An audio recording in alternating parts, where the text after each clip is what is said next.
Rembrandt often portrayed traditional biblical themes in a unique manner. This is also the case in the drawing of the Annunciation, which he made in 1635.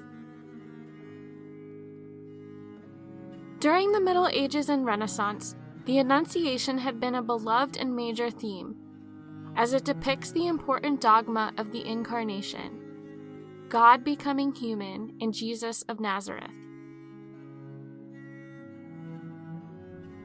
Traditionally, a number of elements are part of the depiction of this theme. Gabriel approaches Mary from the left, who is reading the Hebrew Bible opened at a particular passage in Isaiah. Reverently, the angel draws near to Mary, who in turn bows reverentially to the angel. A dove descends along a ray of light toward Mary's breast, or her ear, as Christ is the Word. This is how the moment of the conception of Jesus found its expression. Let's look at how Rembrandt renders this moment. It is immediately clear that little is left of the customary rendition of this theme. The angel approaches Mary from the right, and there is no dove. At first sight, the drawing makes a rather messy impression with a lot of unclear scribbling. It is far from a serene and elevated scene with figures bowing toward each other, but rather a chaotic and emotional spectacle. Gabriel, as we can see from the lines behind him, has flown into the room at full speed. He bends carefully over Mary and looks at her filled with concern. His left wing is only partly depicted. The paper was too small to contain his imposing presence. Mary is totally overwhelmed by his entrance, which is an enormous shock to her. She just about passes out.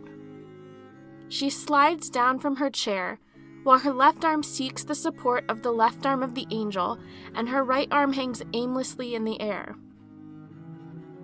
You need to look very carefully to make out all of this, as the space in front of Mary's upper body is filled with an indistinct tangle of lines. What happens there is, after all, a great mystery. Mary's face, full of shadow lines, is dark with emotion. Or is this a reference to Luke 1:35? The Holy Spirit will come upon you, and the power of the Most High will overshadow you. And look at the Bible in her lap. It would have slid down to the ground if her right arm had not pressed down on it. Could it be that this is how Rembrandt depicts the entrance of the Word in her womb? A baby, by the way, seems to shoot across the ground at the bottom of the drawing. A little touch of humor on Rembrandt's part? Thus we see that Rembrandt has placed his own unique accents while depicting this well-known theme.